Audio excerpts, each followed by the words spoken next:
Get the latest Impact podcast right into your inbox each week. Subscribe by entering your email address at impactpodcast.com to make sure you never miss an interview. This edition of the Impact Podcast is brought to you by ERI.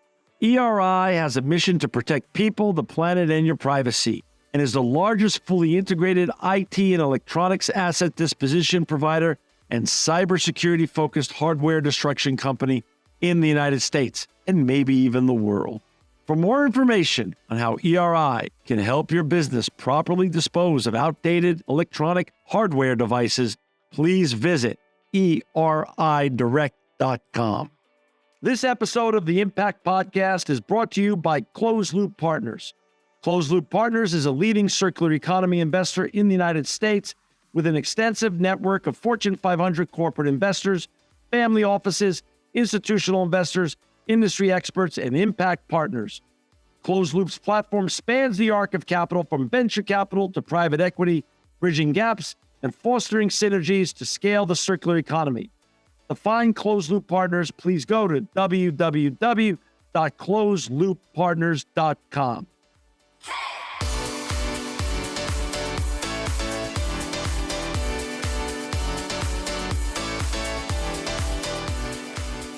Welcome to another edition of the Impact Podcast. I'm John Shigarian, and I'm so honored to have with us today Pilar Cruz. She's the Chief Sustainability Officer at Cargill. Welcome, Pilar, to the Impact Podcast. Well, thank you for having me, John. Good afternoon, and I'm super excited to be here with you today. You know, before we get talking about all the impactful and important things you and your colleagues are doing at Cargill, Pilar, can you share a little bit about your background? Where did you grow up and how did you get on this fascinating and important journey that you're on? Yeah, so I grew up in Bogota, Colombia during the 80s and the 90s, probably the most violent times in the history of my country. Wow. And growing up in Colombia, I saw a lot of poverty, violence, inequalities, social injustice. And I saw how hard it was for hardworking families, hardworking people to really earn a decent income to bring food for their families. And that, along with my family's values, my dad and my mom, really made me think about pursuing a career where I would have the opportunity to do great things for people and also leave the planet in a better place. So again, excited, super proud of being part of a company that thinks about food security and supporting the planet as well. Did you go to university down there or did you go to university somewhere else? So my undergrad was at the University of Los Andes in Bogota, Colombia, one of the main universities in the country. Okay. And then I worked for a Spanish bank for a while before I came to the US. I moved to Ann Arbor, Michigan, and I graduated from the University of Michigan, the Ross Business School, with a master's degree in business and MBA. Got it. Understood. So now as you and I know, Pilar, Chief Sustainability Officer can, in this world nowadays, be read broadly or very narrowly. If we were to talk about your day-to-day at Cargill, talk a little bit about how you define sustainability there with your colleagues and how broad or narrow is your role in terms of the sustainability journey that Cargill is on. Yeah, and I want to start with a high-level overview of our company, John, because you and I know that we are not a B2C company, so we don't really go, for the most part, directly to consumers. So I wanted to provide a high-level overview of Cargill for those who are not familiar with our company. So we are a family-owned, privately held company based in Minneapolis, Minnesota. We've been in business for 159 years, remaining private, which is remarkable. Yes. And we operate in 70 different countries. We employ over 160,000 employees today. And our company's purpose, which is one of the main reasons why I am so proud of being part of this company, is to nourish the world and to do it in a safe, responsible, and sustainable way. So for Cargill, it is all about moving food from places where it is produced to places where it's needed, and do it while at the same time we protect the planet and the people along the way in every supply chain where we operate. We're a leader in food and agriculture. And because of the important role that we play, we operate some of the most complex supply chains around the world. So think about soy, corn, poultry, beef, animal nutrition.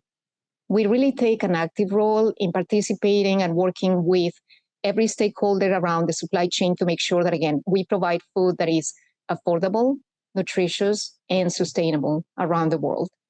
And I would just say the simple way to think about Cargill, John, is every time that you have something to eat, whether it's breakfast, lunch, or dinner, there would likely be a Cargill product or a Cargill ingredient. So we are that meaningful and impactful in everybody's lives every day.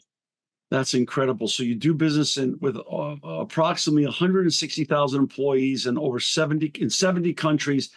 Your revenues are are we allowed to discuss your revenues? Your revenues are yes, you can. Over $170 billion. It's such a, like you said, 159 years is incredible. How long has this role existed at Cargill? How long, when were you named Chief Sustainability Officer, Pilar?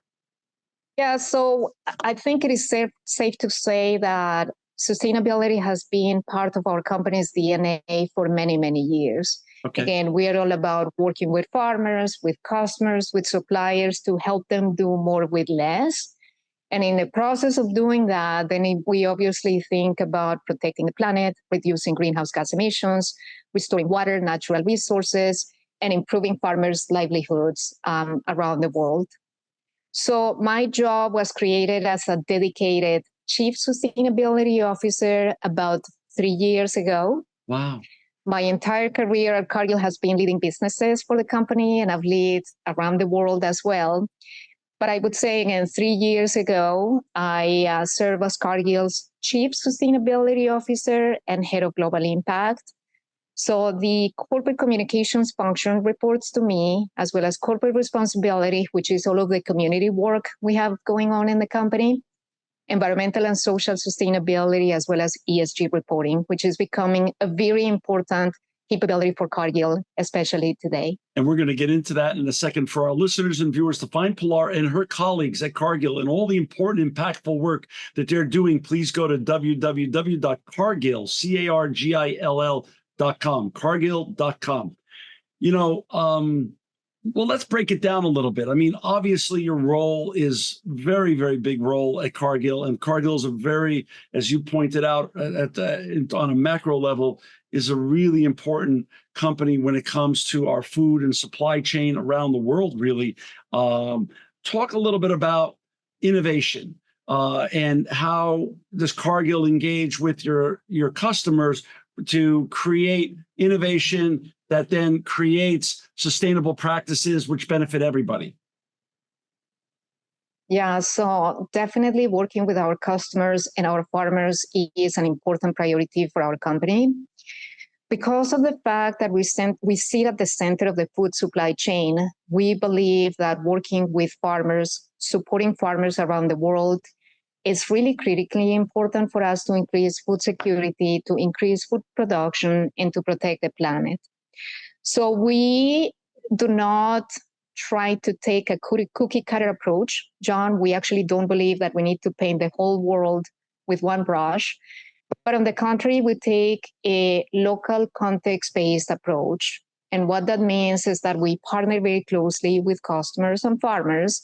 We try to understand the realities of what they are dealing with, because the realities of a soy farmer in Brazil are very different than the realities of a corn farmer in Nebraska or a cotton farmer in Australia. So we work with them, we listen and try to understand the challenges they are facing, their needs, and we leverage our company's capability to support those needs and to help our customers achieve their ESG goals. And I think there's a lot of practical examples that we have that I would like to share with you. Please. With one that I think is absolutely relevant for us, and it is our signature sustainability program for the beef supply chain in North America. Mm-hmm. So the program is called Beef Up, and your listeners and yourself can actually look it up on the website. And it is in partnership with the National Fish and Wildlife Foundation and customers such as McDonald's, Burger King, Nestle, and Target. And the intent is to reduce greenhouse gas emissions in the North America beef supply by 30% by 2030. So how we are doing that is by implementing and deploying sustainable grazing management practices, by working with ranchers, specifically on what makes sense for them and how to reduce greenhouse gas emissions. It's all about innovation. It's all about innovative feed that reduces the climate impact. It's about increasing carbon sequestration and really protecting natural resources such as water. What we have seen is, number one, there's a high level of adoption for a program like this, not only with customers, but also ranchers in North America. But it's also a really good way to increase water resiliency. And we estimate that there's going to be an improvement of about 25 billion liters of water, which is the equivalent of providing or supplying water for 500 million people per year. That is a lot. So when you think about innovation, I would say Beef Up is a great example of the partnership that we have with the National Fish and Wildlife Foundation, as well as key customers and ranchers in North America to reduce the impact of climate. That's so interesting. Sustainability, what I'm seeing, it used to be that people wanted to go it alone, but more and more we're seeing that circularity and achieving all these decarbonization goals and other very important goals that huge organizations like yours are creating to make the world a better place are done now in collaboration. And therefore, it not only expedites the process, but also gets the greatest impact. Is that what you're seeing on a macro level, Pilar? 100%, 100%. And because of the complexity of the problems that we are dealing with in the world today, so think about climate change, food insecurity, supply chain disruptions, geopolitical issues around the world, we know and we believe that a single company cannot fix these issues alone. And we believe that is the case for Cargill. So our sustainability approach is all about collaboration, partnership, and alliances with not only our customers, and I mentioned a few before, sure, but also with farmers around the world who we consider customers as well. Strategic NGOs that we partner with, local governments, local communities. And obviously, I can give you a practical example of as well as to what does it mean for Cargill. And one of the issues, as you know, that we are dealing with at the moment is protecting critical biomes with Latin America. And me coming from Latin America, of course, I know the landscape and the criticality of the biomes that we need to protect, particularly in Brazil. So eliminating deforestation is a topic that we have been working with our company internally for years. So how do we eliminate deforestation? And we had really a breakthrough last year in November. We announced in partnership with WRI, which is the World Resources Institute, one of the great partnerships or partners that we have in the sustainability space, a commitment to eliminate deforestation by 2025.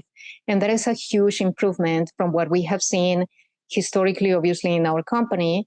But the fact that we are partnering with local communities, both organizations, as well as farmers in Brazil, as well as the entire community, to make sure that we are advancing our commitment, we are protecting these biomes, we're supporting farmers with access to financial resources, access to sustainable best practices to support their production of soy, specifically in this case. But again, to answer the question, this is an example of how we know we cannot do it alone.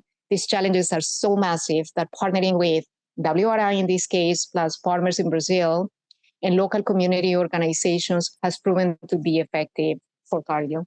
Talk a little bit about farmers. You just mentioned them. What are the pieces of terminology that keep coming up with regards to agriculture and farmers? Is regenerative agriculture. How much, with regards to your innovation and your sustainability practices, when you're working with farmers, how much does regenerative agriculture now play a role? And what other innovations are you working on with farmers right now? Yeah, so obviously climate change, protecting the soil, making the soil more resilient is an important opportunity for farmers. And we hear that every day, again, whether it's in Latin America, Asia, Europe, Africa, or North America, it is an important element of what our farmers are dealing with today. And regenerative agriculture is obviously one of the priorities for our company. We have produced a few years ago our signature regenerative ag program in North America called Regen Connect, which actually pays or provides farmers with an economic incentive for environmental outcomes. So the more greenhouse gases that a farmer reduces, the more compensation they get.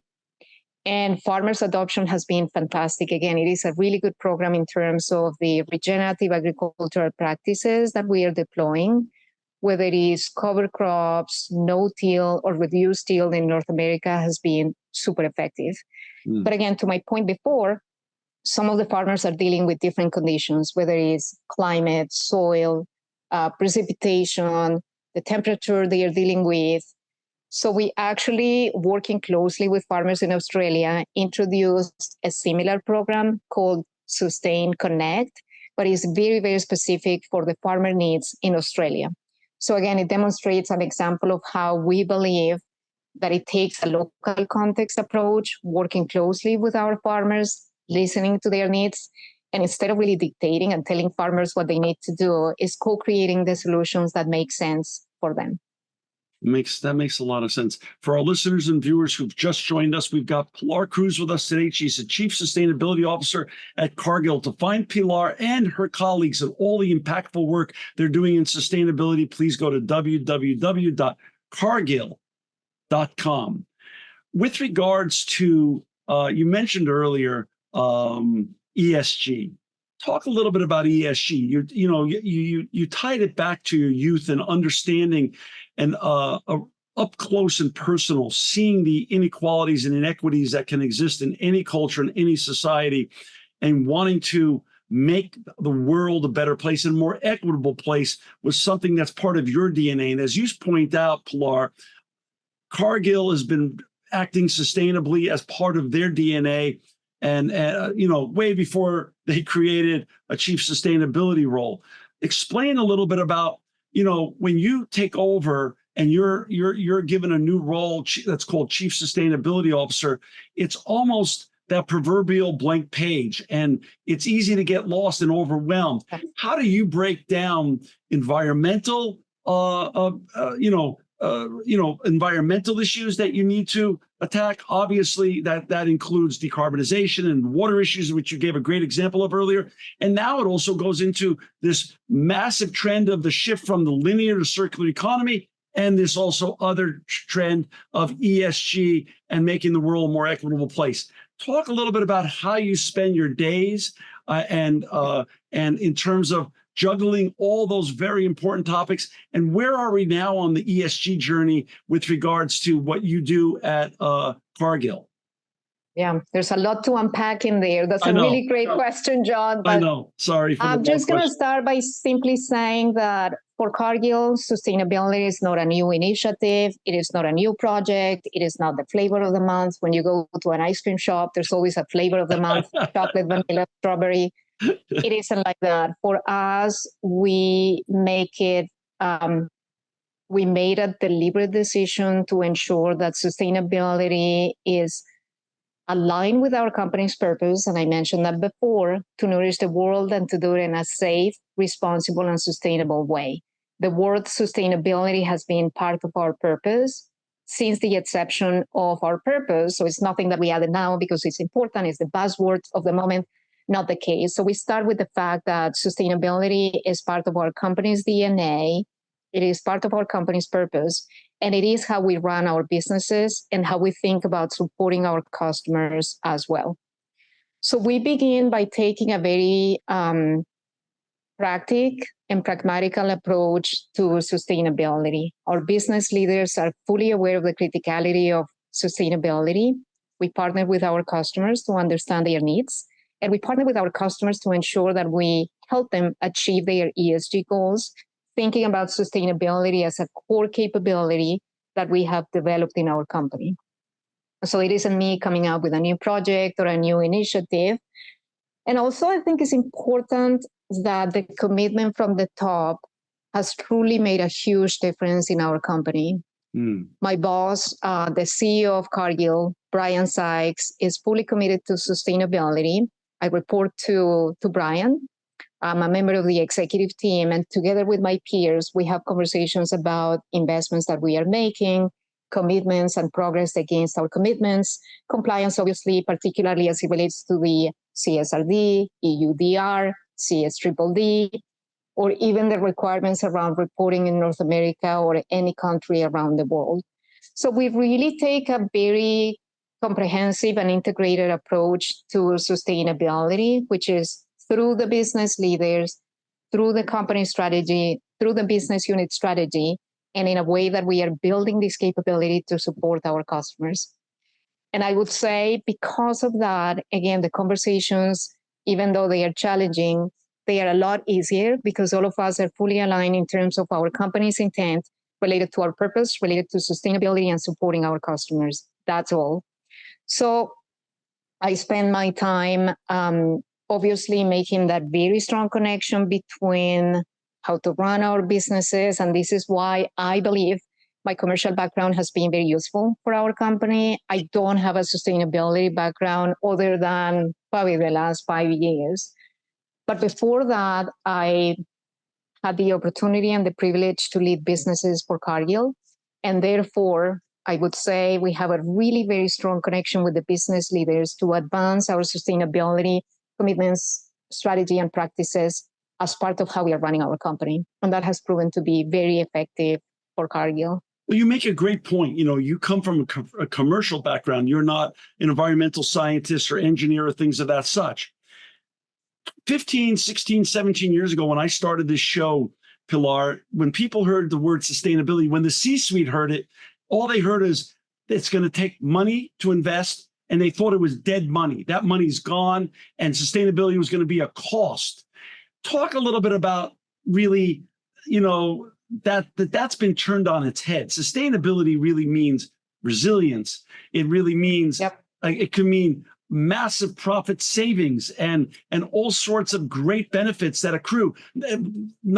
Not only hard benefits when it comes to tangible things, so that it comes to the bottom line, but also the soft benefits that come to attraction of great employees, retention of great employees. Talk a little bit about sustainability with regards to the commercial opportunity of sustainability, and then also the business opportunity in terms of resilience. Yeah, I think you did a really good job at explaining the complexity, but also the criticality of sustainability. And I would say for Cargill, again, in line with our purpose, it is the right thing to do, no question. And because we operate in 70 different countries, it is understanding the intersection between the environmental aspect and the social aspect. So it's not just about climate, water, land use, protecting critical biomes, biodiversity, but it's also farmer livelihoods and supporting local communities. So we think about investments in sustainability as advancing our purpose, advancing our company strategy, developing capabilities that are needed to support our customers. And we work with the largest global, regional, but also medium-sized, smaller companies around the world to understand their commitments, to understand their needs. And occasionally, I would say, John, some of the questions from our customers are less about sustainability, depending on where they are in the world, and more around efficiencies, improvements, which, to your point, everything that we do to make or to improve the operations of our customers, to reduce the use of electricity or energy or power or water or fertilizer, has a tangible economic benefit for them, which is important for us to explain and to understand, because then you see that our solutions, our investments have definitely a top line or bottom line benefit for our customers. And we are investing. I shared the example of BFAP, which is truly an exciting investment that we have in partnership with our customers, but we are co-investing, partnering together, because we understand the criticality of helping our customers achieve their goals, do what is right for the planet, for people, complying at the end of the day. And ultimately, I think talent attraction and retention. I've had the opportunity to interact with our interns this year and last year, and I can tell you that by far one of the main questions they keep asking is more about sustainability. Very curious and interested about, tell me more about your scope 3, tell me more about scope 1 and 2, what are some of the examples you have? And it's fascinating because I think the more and more that we understand what the next generation of future employees are asking for, it's all about values and planet, sustainability, protecting people, social equality is certainly at the top of the list. You mentioned that Brian, your CEO, who you report to, it all starts from the top, and I so believe your idea about that. That is so important. That from the top down, sustainability has to be a key important pillar of every organization. Talk a little bit about how size matters. Obviously, at your size, and how you touch almost everything on our food plate every day, and over 170 billion in revenue with over 160,000 employees. Size matters because when you do something, Pilar, and Cargill does something, it makes a true impact. The needle moves. But talk a little bit about the counterproductive situation when it comes to that kind of size, 160,000 employees. How do you best communicate with them so you get them aligned on the sustainability journey and you create ambassadors out of a large part of those great employees at Cargill? Yeah, I think communicating in a more proactive and strategic way is always key. Whether you're thinking about your internal audiences or external audiences is super important, and we are definitely doing our part. We're a private company, and therefore we are probably expected to communicate, or report less. Nonetheless, we have taken a very proactive and strategic approach around communicating internally, but also externally, because our customers, it is important for our customers, it's important for our partners, our suppliers, our farmers. So we are definitely taking a more strategic approach about the work we do. And again, it begins to me less about the headlines and the big commitments and more about the impact that we are truly having around the world. It is about explaining the criticality of how we are embedding sustainability as part of the business strategy and really driving the acceleration of our sustainability strategy through our business leaders. But truly having discussions about what is it that what is the role that every employee has to play. Little things like projects that help us in reduce the use of energy at a plant, reduce greenhouse gas emissions at a plant, improve the use of water at one of our, animal nutrition feed mills. And I can give you many examples of how employees have raised their hands and said, hey, I have an interesting idea. Here's what I think we should be thinking about. And many of those we have gathered through, just to give you an example, the Sustainability Data Challenge. And we introduce a sustainability data challenge, and we challenge all the employees around the world to give us ideas, initiatives that could be, important to help us advance sustainability, our sustainability strategy. And I was thrilled and excited to see the creativity, the level of, boldness in just the great ideas that we got from around the world. And we celebrated some of them. Some of them are actually probably going to be taken to the next phase of potential commercializing these solutions. And it's fantastic. So the more you engage your employees, the more you proactively communicate externally. I think it's helping us communicate clearly our company's purpose, our intent, and how important our company is and how consequential Cargill is around the world. So interesting. Talk a little bit about ESG. As a sustainability and the shift from the linear to circular economy and ESG are all relatively new terminologies and new trends that are here to stay, thank gosh.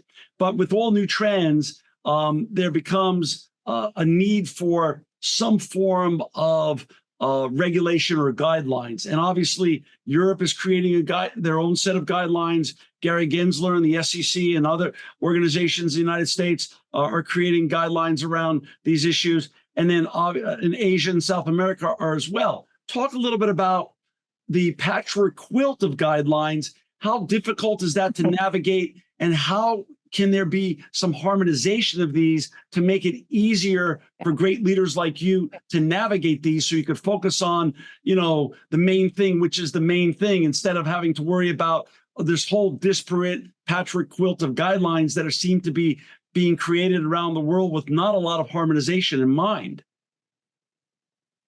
Yeah, I think you hit the nail on the head as it relates to the complexity of the topic, particularly from a policy perspective. Yeah. And it's not just about reporting, but it's around complying, it's around due diligence, it's around expectations from a human rights, from a climate change, from a deforestation perspective. We work very, very closely with our government relations team as well as the legal team to first and foremost understand the regulatory changes and policies that are coming to our company, to better understand the impact, the implications, both for Cargill and for our customers.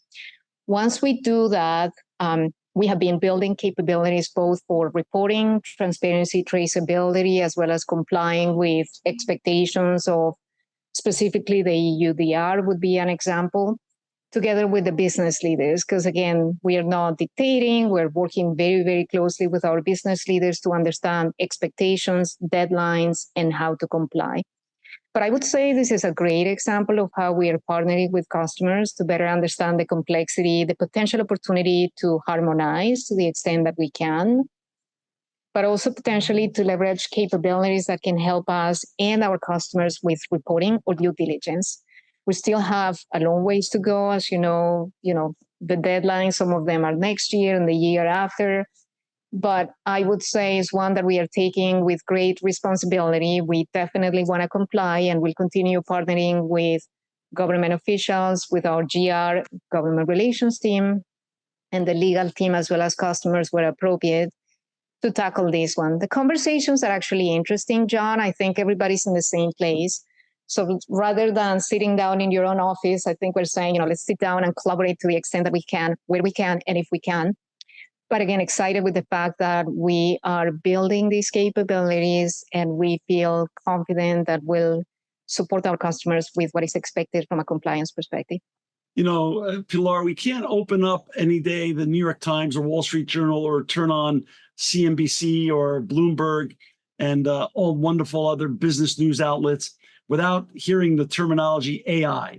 How does AI get employed and embedded into Cargill's practices to help your sustainability and impact efforts? Yeah, it's a really good question, and I think is the buzzword of the moment. AI, whether it is for cybersecurity, for technology, for efficiencies, plant improvements. So we are definitely thinking about how can we use AI to help us improve our processes, to be more efficient, more effective, as well as supporting our customers. And I would say we're looking at it from a couple of ways or angles. One is related to reporting, so automating our parts of our traceability and transparency to become more effective and improve the quality of reporting. That could be one. But I think the other one, and that's probably not so soon, which would be technical solutions in partnership with farmers that can help our farmers be more efficient and more effective. I think it is too soon for us to talk about a specific tangible solution in the sustainability space, other than, again, probably the solutions that we are developing around transparency and traceability. So as I mentioned before, we operate many supply chains around the world. And one of those is the cocoa supply chain. I had the opportunity to visit West Africa, I think 2.5 years ago, and understood the criticalities and the complexities of farms in Cote d'Ivoire and Ghana. So together with our customers, our teams develop a digital solution called Cocoa Wise. And it's a platform that helps our farmers provide or input the data related to their farm. So the size of the farm, the geolocation of the farm, the specifics around, greenhouse gas emissions, number of people that work at the farm, capture all that data and make it accessible for our customers, which I think is an amazing example of how we are leveraging technology. And again, I think it's a huge opportunity for Cargill. So one that we are exploring carefully and thinking about what opportunities do we prioritize. Pilar, do you put out now a sustainability impact report on an annual basis as an internal scorecard for not only for all of your colleagues to look at and be proud of, but also for your customers and other people that are part of your massive ecosystem? Yes, we do. And we published our latest ESG report last year in November before COP. And we are obviously getting ready to publish our next report in November 2024. You can see it in the Cargill.com website. It's a very comprehensive report, but also a great opportunity to understand the impact stories. We talk about the environmental side, the social side, the community efforts, and our focus around prioritizing our employees, prioritizing our workforce. I'm very, very proud of the report. It is on our website. It includes our ESG scorecard as well as impact stories around the world. And coming up, just for everybody who is listening, we'll publish the next one in November 2024. Pilar, you're in a very important role in a very large and iconic brand. Where do you find your inspiration and benchmarking? Do you benchmark against just other food-related companies when you're looking for impact and sustainability, inspiration and aspirational opportunities? Or where do you look, that's maybe not in the same industry for your inspiration to get you excited every day about how far you could take this? Because as you and I know, sustainability is not a fit. There's no finish line. It's just a journey. It is. I'll talk about the inspiration piece first, and I'll give you two examples that makes me so proud of Cargill's employees. And again, I get my inspiration from our teams around the world. I have the honor and the privilege to work with the most talented people around the world. And it's not just my team in Global Impact, but it's each of the 160,000 people that work for Cargill. I haven't met all of them, but certainly I have met many throughout my experience of working and living abroad, but also in my, business trips around the world. And I would say, I grew up in Colombia. I mentioned this before. And I took my birth certificate for granted, John, because when I was born, my mom came home with me and my birth certificate home, and I never even thought about it because I had access to education and healthcare. But I think I underestimated personally that not every country around the world has a system in place to allow families to get a birth certificate. And when I had a chance to visit West Africa, I saw how difficult it is for our farmers to get access to their birth certificate.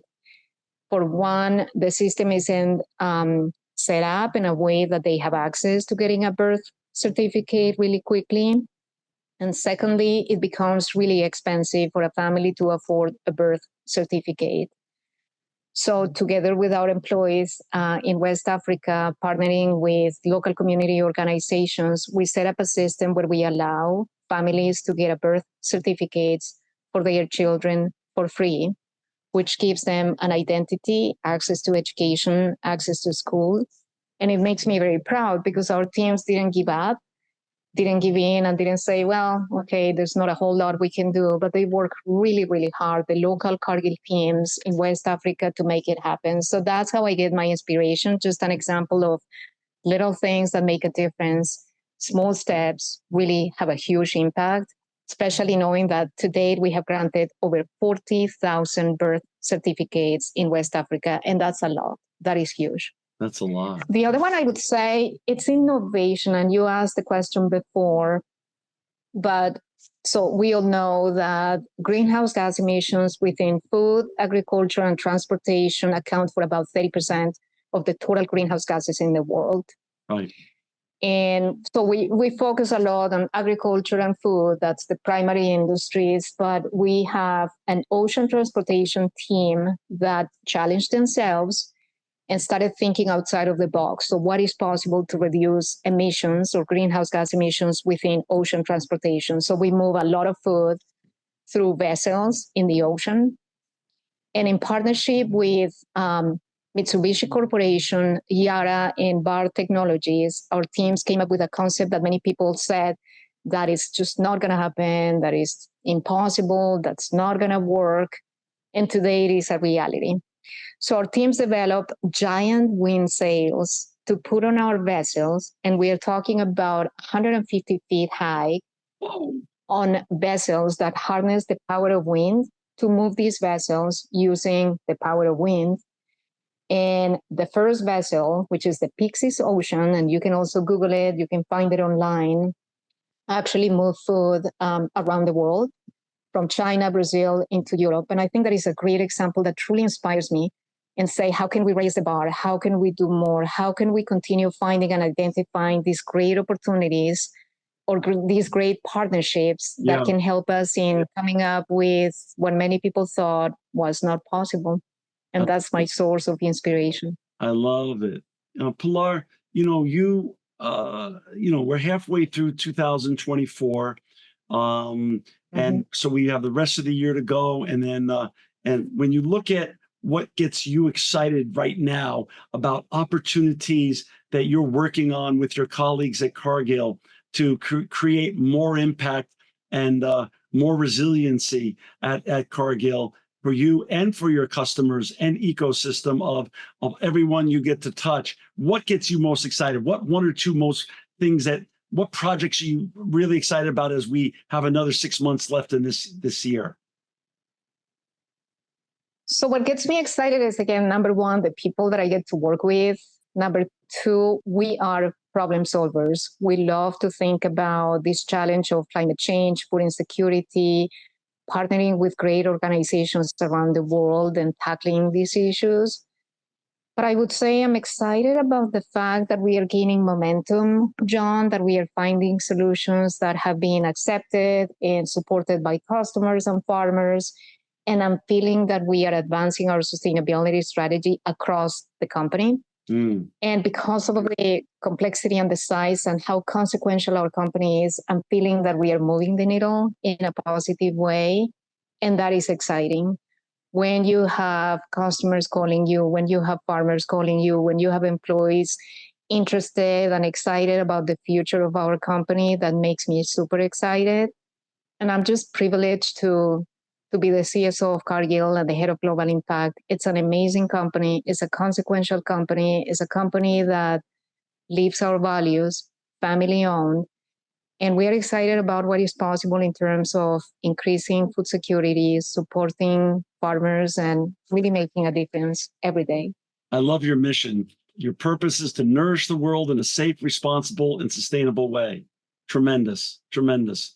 And thank you for your time today, Pilar. I hope you get to come back on the show because the journey is long and it's not easy, but it's fascinating and important to have great leaders like you share this journey to inspire others out there that are just getting on the journey or at some other point where they are to get inspired by you, because I'm inspired by you. And it's just wonderful to have you on today. For our listeners and viewers to find Pilar and her colleagues and all the important work they're doing in sustainability at Cargill, please go to www.cargill.com. Pilar, thanks again for your time today. But more importantly, thank you and all your colleagues at Cargill for making the world a better place. Appreciate that. Thank you for having me, John, and look forward to continuing the conversation. Thank you. This edition of the Impact Podcast is brought to you by Engage. Engage is a digital booking platform revolutionizing the talent booking industry. With thousands of athletes, celebrities, entrepreneurs, and business leaders, Engage is the go-to spot for booking talent, for speeches, custom experiences, live streams, and much more. For more information on Engage or to book talent today, visit letsengage.com. This edition of the Impact Podcast is brought to you by ERI. ERI has a mission to protect people, the planet, and your privacy, and is the largest fully integrated IT and electronics asset disposition provider and cybersecurity-focused hardware destruction company in the United States, and maybe even the world. For more information on how ERI can help your business properly dispose of outdated electronic hardware devices, please visit eridirect.com.